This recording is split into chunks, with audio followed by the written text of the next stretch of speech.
ہم ہی نے انسان کو پیدا کیا ہے اور جو خیالات اس کے دل میں گزرتے ہیں ہم ان کو جانتے ہیں، اور ہم تو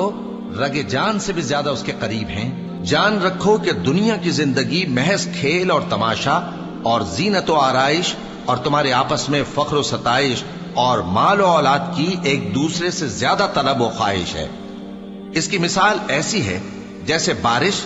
کہ اس سے اگنے والی کھیتی کسانوں کو بھری لگتی ہے، پھر وہ کھیتی خوب زور پر آتی ہے، پھر اے دیکھنے والے تو اس کو دیکھتا ہے کہ پک کر زرد پڑ جاتی ہے، پھر چورا چورا ہو جاتی ہے۔ اور آخرت میں کافروں کے لیے عذاب شدید اور مومنوں کے لیے اللہ کی طرف سے بخشش اور خوشنودی ہے۔ اور دنیا کی زندگی تو دھوکے کا سامان ہے، اور جو کوئی اللہ سے ڈرے گا